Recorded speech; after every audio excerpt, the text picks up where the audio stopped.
Atong sayro ng dugang pang mga balita sa Mindanao, makauban nato si James Paulo Yap live sa Cagayan de Oro City. James?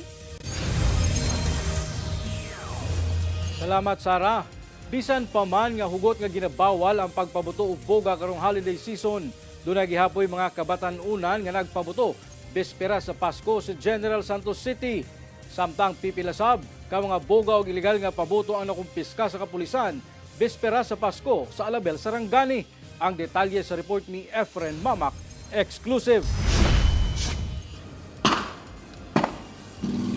Kini ang sunod-sunod nga pagpabuto sa improvised cannon gun o boga sa pipila ka mga kabatan-unan sa Barangay City Heights, General Santos City, pipila ka oras una ang adlaw sa Pasko. Susamasab ang gihimo ni ini mga kabatan-unan sa San Pedro Street, Barangay Lagaw. Apan taod-taod, kalit nagkaguliyang og nanagan human kalit miabot ang patrol vehicle sa kapulisan. Gani, duha ka boga ang nakumpiska sa kapulisan.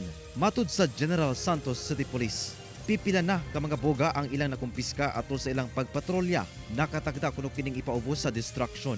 Lagi tayo standing order niya na sir nga atong ipa-operate sa atong kapulisan, sa atong mga patrollers. Para gud masiguro na to sir nga less ma-minimize ko ng pabuto-pabuto niya na kay harmful mo na.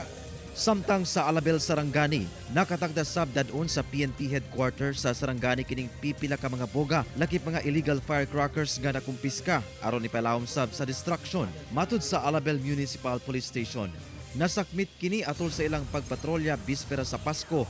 Ilabi na ang mga illegal nga pabuto nga ginabaligya lang sa daplin sa kadalanan. Naa sila yung mga penalty kung kani sila nag-violate regarding aning mga firecrackers, no, pwede nato sila mapailan og kaso. Karong pipila ka adlaw una ang bagong tuig, dunay pahimangno ang kapulisan. Atong mag-celebrate sa ato ang New Year's, no, mugamit lang tawag mga improvised na mga pwede man nga items nga musaba lang, dili ta mo gamit og kanang mga illegal firecrackers aron dili ta makadamage sa ato ang isig ka tao. Kauban si Gary Balantay, Efren Mamak, 1 Mindanao.